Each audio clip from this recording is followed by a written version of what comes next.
Hello and welcome to Stretford Paddock. We're here for another episode of the debate. I'm joined by Adam McCullough. How are you doing? Hello. Hello. How are you doing? Hello. And Casey, how are you doing? Hello.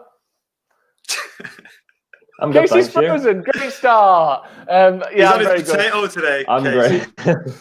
I'm going to look at that. I'm going to do that. Take ownership. Take charge of the situation. Casey's here, even if it's only just by audio and a still image. We can hear him. He can hear us. Don't worry about that. He's on that rocket in it that Elon Musk sent out. Yeah. He's got a decent signal, to be fair. Even they've got better internet. They're on the International Space Station and they've still got better internet than Casey, just because he's in his conservatory. But we can still hear him. It looks like he's moving out. We're going to be looking today then anyway. Donny van der Beek versus Kai Havertz. The battle of the European number 10s who are potentially coming to Manchester United. Who do we want? Who suits the system better? Who's going to fit in? Who's a more likely signing? Who's better value for money? We'll be getting into all of that. Adam McCullough is here to defend Donny van der Beek. He thinks he is the man to take United forward. And Casey, if I'm not mistaken, you like a bit of Kai Havertz, don't you, fella? Yeah, I'm defending Kai Havertz. Oh, come on. Have a bit. So enthusiastic. I got accused of having the presenting style of a boiled cabbage on the news this morning. And I've taken it very personally. But who called you a boiled cabbage, Joe? Tell me. Someone called me a boiled cabbage in the comments. Who? I don't remember what they're called, but I haven't taken it to heart. We'll find them. We'll find them and we'll boil their cabbages. Right, so first of all then. It to heart, but he's put it out. Yeah, exactly. But he's written it in his diary. No, I haven't. My diary's run out of pages and there's no notebook shops open. That's a mental 2020 has been. I know. Can't even get a Dear Diary update these days. You get 30 seconds to start off to explain your argument. Since you are the guest to this channel, Adam, I'm going to let you go first. You get 30 seconds as to why you think I'm taking over this place, so I don't know what you're on about. Donny van der Beek is the man that United should be signing in that number 10, in that number 8, in that number 6 role. Are you ready with your argument? I am, yes. 30 seconds starts now. The reason I picked Donny van der Beek in this situation is I feel he's a little bit more experienced, he's got a little bit more, he's proven himself over a longer period of time, but also in terms of what Manchester United need and what we require. Yes, we need someone that can play in a wider positions, but I'm hoping Jadon Sancho is that. So with that in mind, we need a central midfielder that is going to provide more balance to the team than he would take away. And I feel like Donny van der Beek is that in this debate. That's why we should sign him. Beautiful, beautiful. I noticed that you've gone with the more continental Donny van der Beek pronunciation. I'm Dutch. I had a message from a guy on Twitter who's Dutch today saying that it's bake, as in like you're baking a cake. So, and then I've started this video by calling him Beek, like he's some sort of parrot or something. But I'm going to, from now on... I spend a lot of time in Holland. So you do? That's where you got your top from, isn't it? This one's from New York, actually, but patter originate in Holland. Yeah. Exactly. Good argument there for Donny van der Beek. But it's Casey's turn to put his argument forward for the German wonder kid. Shut up, Casey. Kai Havertz. Are you ready, Casey, with your 30 seconds? Yeah, I'm ready. Off you go. Right, the word generation or the phrase generational talent gets thrown around a lot, but I feel like Kai Havertz is it. Kai Havertz can play through the middle, he can play on the wing, he can play up front, he can play deeper in midfield. He's one of the most versatile talents available in Europe, and what United need is someone who can fill in when he's needed, who can start in midfield if we've run out of a striker, can play as a striker, can score goals as a striker. He's proven that, and he's proven both in the Bundesliga and in the Europa League that he's the sort of player who steps up on the big stage. So I feel like that's why we should sign him. Look at that. Lovely, Casey. Generational talent there, Adam. What have you got to say about that? Obviously, Kai Havertz, he's got the goals. He's got the numbers. He's, I think, 3 years younger than Van der Beek. Why is it, do you not think that this ability to play out wide, this ability to play up front, we've only got, obviously we've got Igalo, but we've only got essentially Anthony Martial, who is an experienced striker in the Premier League, or an experienced striker. You're forgetting Mason Greenwood. He's not experienced really, is he? He's 18 years old. And he's goals this season. He's scored 12 goals. More experience than you, mate. He scored 12 goals this season, and he's made the majority of his appearances out on that right hand side. Do you not think? Don't you like count Havertz, the Johnston Paint Trophy? I don't actually know. Do you not think someone like Havertz, who can score those goals, who can play in a multitude of positions, is more vital for United at the moment? Look, I'm not here to criticize Kai Havertz or his ability. You are. I would maybe chill a little bit on his generational talent. I think that is thrown around too much. And Casey started off by saying that, and then proceeded to just throw it around, which was pretty funny. But I'm going at this with a more sensible head at this. If we want to get Jadon Sancho, who's going to play on the right, and we're going to have Marcus Rashford, who does play on the left. For me, Kai Havertz isn't an out-and-out striker, so he's not going to be involved in those positions, in my opinion. And in those positions behind the striker, Bruno and Pogba are there. So for me, by bringing in Kai Havertz, I'm not saying you should never have depth. That's something that you should have. But my concern is that we're going to be taking away funds and we're going to be losing balance. The same reasons I don't think we'll sign Jack Grealish if Paul Pogba stays is why I don't think we will or should sign Kai Havertz. Now, I said to you before we came on the show, I want to pick Jack Grealish, and you didn't let me in it. So, I'm not going to then come out and say we should sign Kai Havertz instead. And I'm not comparing the two. I'm just saying they play in the same positions. Is it reasonable for us to do that? We clearly know Nemanja Matic is going to be gone soon. Whether it's 6, 12 months, whatever, he's going to be gone. So we need to start looking for more options in that central midfield. Now, part of me feels weird for arguing this for Donny van de Beek because he's more adept to playing in those attacking positions. Again, that's where Bruno and Pogba are. Is he going to start every game? No. But then when you look at his price and the fact that he can play a little bit deeper, and I think he's a little bit better deeper than Kai Havertz would be, then it kind of makes it like 30-40 million pounds is the price that is being touted about at the moment. And I don't think that would take a whole lot away from what we want to do elsewhere. He's also a quality player, plenty of goals, plenty of assists this season, albeit in maybe a lesser league. But nevertheless, this is an Ajax team that have got to the Champions League semi-finals and, beaten the likes of Real Madrid in their own backyard and done things like that. So I do think out of these two players, Donny van de Beek would be the one that provide us more balance. I'd still think, hold on a minute, what about Scott McTominay, Fred?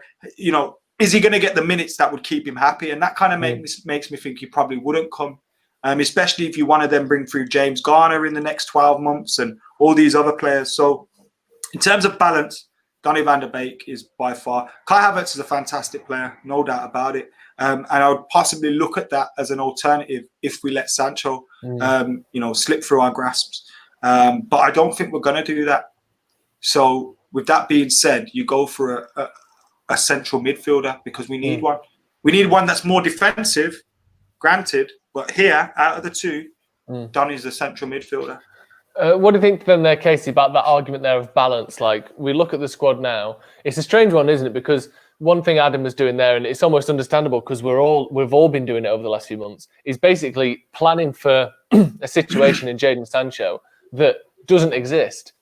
And I'm not saying you're wrong to do that or that you shouldn't prep for the future, but we've all sort of got it so ingrained in our heads that Sancho is coming to United as United fans that it's almost difficult to envisage a future without him. But do you think that, whether you think that Sancho will be there or not, Casey, this argument of balance, do you not think that maybe Havertz is something more of what we've already got?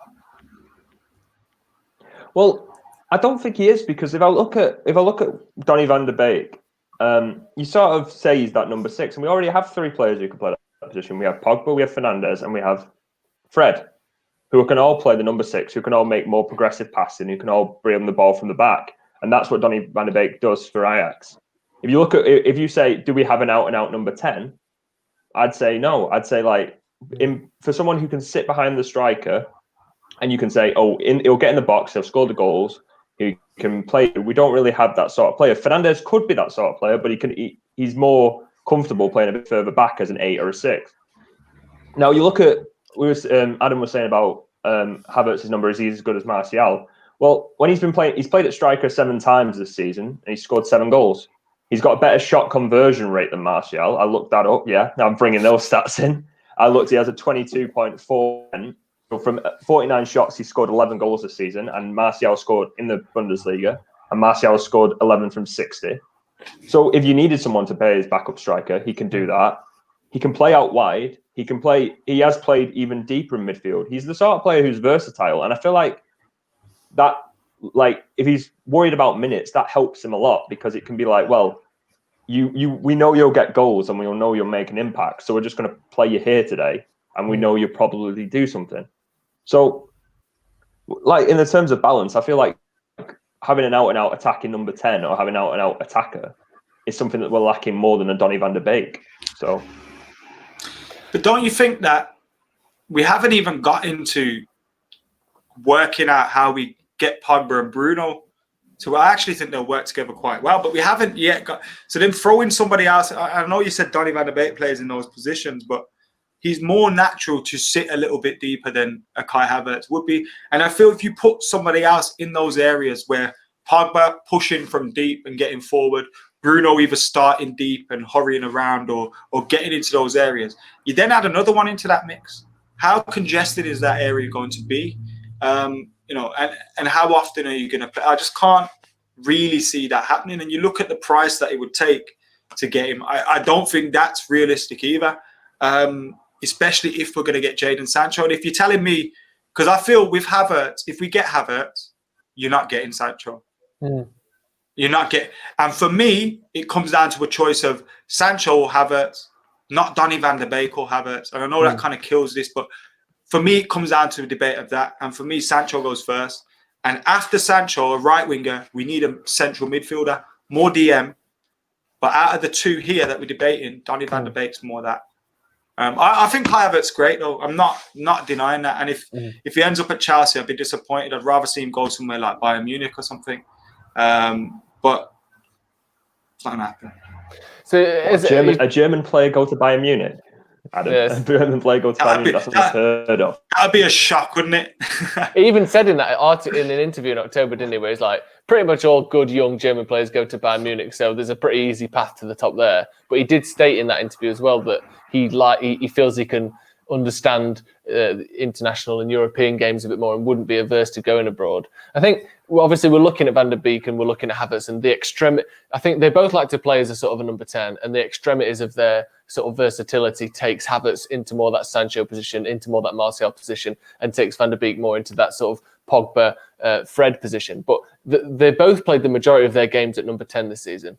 So I think in terms of a comparison, it is a fair one, and it does seem to be along the lines of we've been linked with Grealish, as we spoke about before on these debates. We've been linked with Maddison. We've been linked with Van der Beek. We've been linked with Havertz. A player who, all of these players who play primarily at number 10 and who have their own differences in terms of some can play at number 6. Grealish likes to play out on the left. Havertz likes to play out on the right. So, but one thing that does seem to be a common thread is number 10s that are versatile.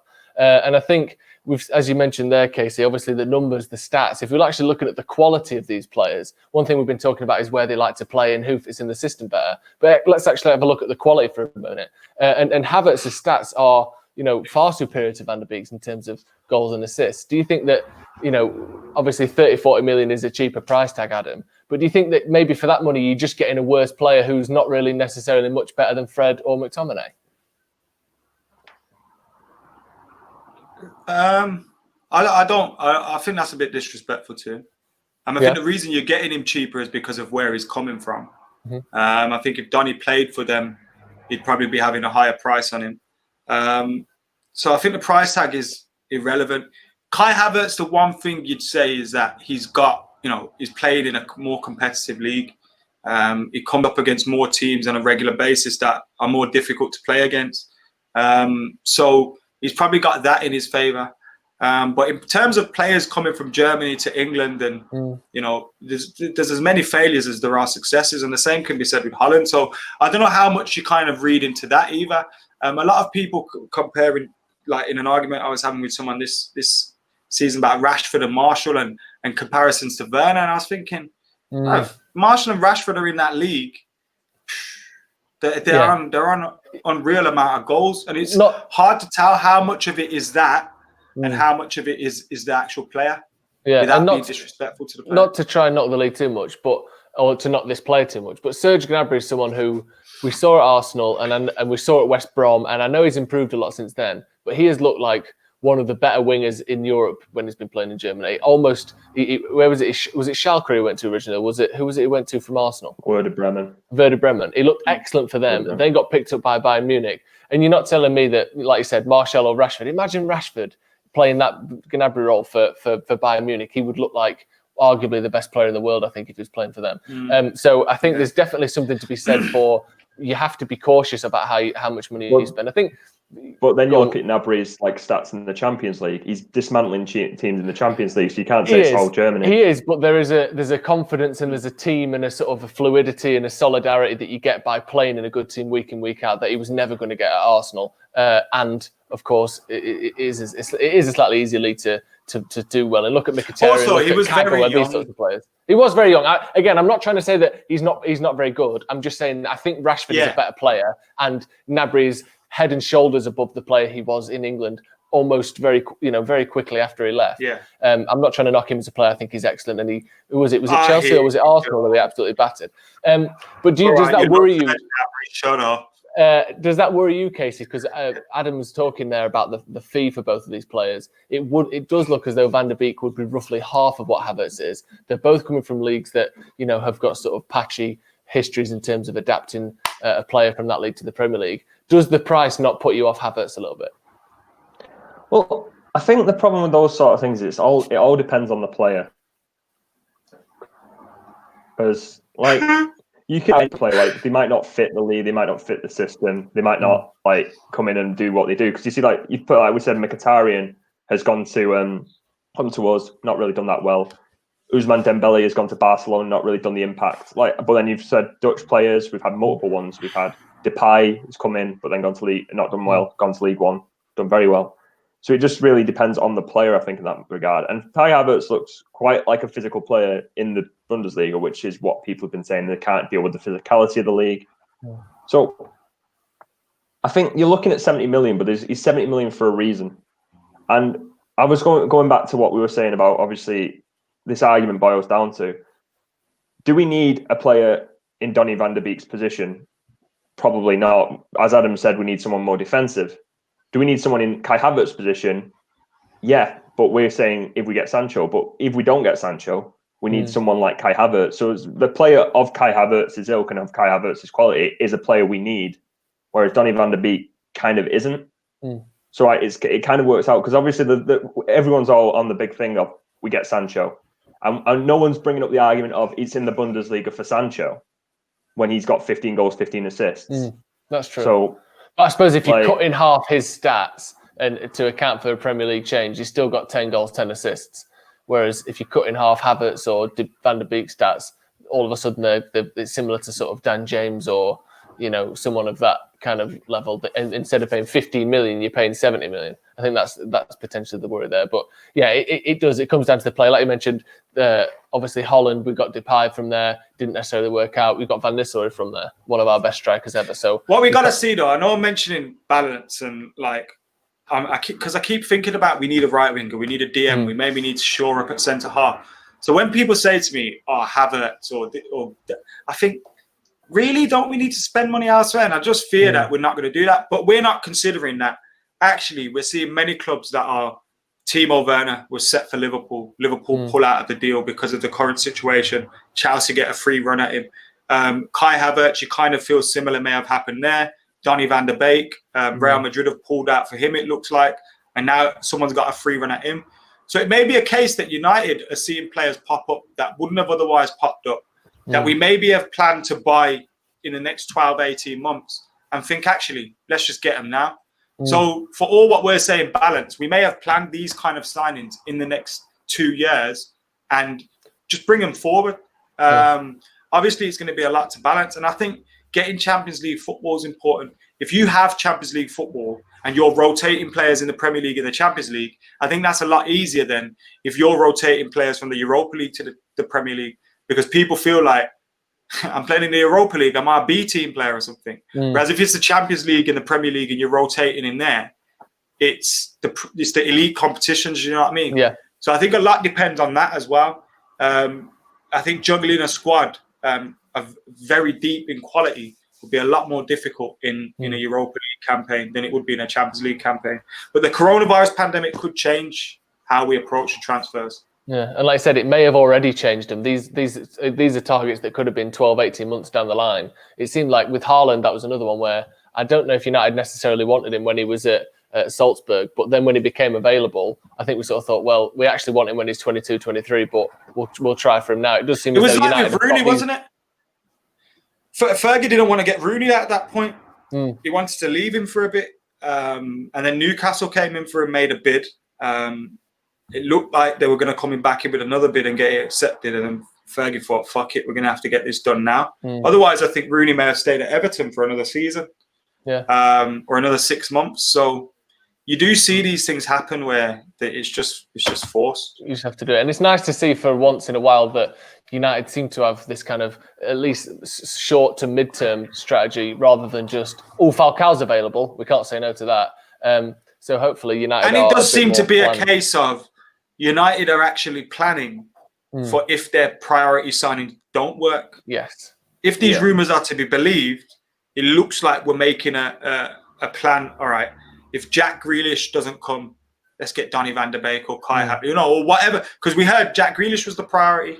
That's gone quiet now. Yeah. If Sancho doesn't come, maybe we can get Havertz, So it looks like there is some sort of forward thinking into, all right, we don't want to get our pants pulled down over here.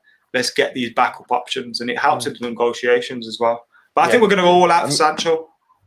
We've got if you look at what the problem with United has been this season, it's not that we couldn't defend or couldn't beat the big teams. It's always been that we can't score against smaller teams. And it seems to be that that's what our transfer targets have been. We've looked for those players who can break down the smaller teams and get us the goals when we need it. And also, I feel like you look at the rest of the league, Chelsea have strengthened themselves massively in terms of their attack. They're getting Werner, they've got Ziyech, they're looking at Havertz as well. They're definitely going all out in terms of improving their attack. You probably will see maybe City will look to make a move to improve Aguero, or not improve Aguero, but make plans for when Aguero leaves.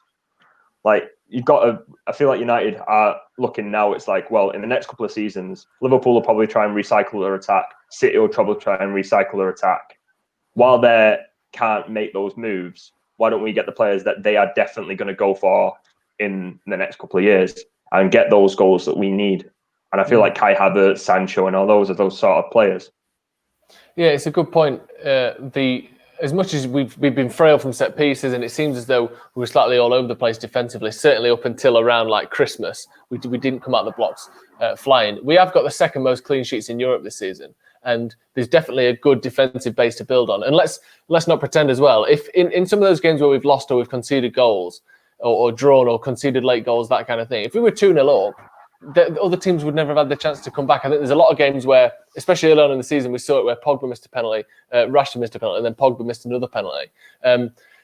If we'd have scored those penalties, we may well have had 10 more points. Those teams wouldn't have come back into the games. If we can, like you said, Casey, there, get players in who can break teams down, get 1-2 goals ahead, you're much less likely to concede when you're 2-0 up than you are at 0-0. So it may well be a case of let's try and fire our way into a sort of good defence, but I suppose we'll have to see going forward. Like, Casey, I'm going to give you 30 seconds to finish this off.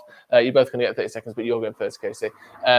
Give us your final verdict on Havertz. Bring it all together. Give me some of those stats. Give me that opinion as to why Kai Havertz is the man that United should be signing this summer. You ready? Yep. Off you go. In the Bundesliga, Kai Havertz has 11 goals, 5 assists. In the Europa League, in 3 games, he has 3 goals, 2 assists. That's the sort of player that is making an impact in a big league. Whether it seems lesser quality of the Premier League or not, it's still a big league. And we look at our team. Do we need a Donny van der Beek? No. Do we need someone who can get goals? Yes. So I feel like Kai Havertz is the perfect signing. And if we don't sign him, we're going to regret someone else in the league signing him, because he's definitely going to go to someone like Chelsea or Liverpool and make us regret it. Lovely stuff. Very nice. Very succinct. Adam, your turn. Final wrap up. Give us why Van der Beek is the man for United. Are you ready? Yep. Off you pop. We should be getting Donny van der Beek instead of Kai Havertz, especially if one of your reasons for signing him is just because Chelsea want him. We've seen where those kind of signings have got us in the past before. We need to be signing players that are more balanced, bring more balance to the team. And if we get Jadon Sancho as expected, we're going to need someone in that midfield now. Donny van de Beek wouldn't be my first priority, but he would be an option in that midfield area as he brings more to that central midfield and will bring more balance to the team. Very nice. A very sort of Jedi-esque balance to the Force type argument there from Adam McCullough. If you agree that the... with a subtle dig as well. Don't forget that. He had a pop-off at Casey for trying to get players from Chelsea. But Casey, he's got no time to reply. He's had his 30 seconds. You're just going to have to live with a burn. He can have 3 more if he wants. Just have a pop at him. Just say something. Say that he cut Call his me own a hair and it cunt, looks Case. crap. Go on, quick. No, he's not saying it. He's a gentleman. Casey's a gentleman. I respect that about him. I had my 30 seconds. He did say it, but it's going to come out in 5 minutes because of his internet. A tweet. He's done you again, Casey. Adam's had your pants down twice. Although luckily we can't see anything because it's so pixelated. I've got a strongly worded tweet ready. Yeah, exactly. Ready to launch. Yeah. He's so pixelated. It looks like he's censored out.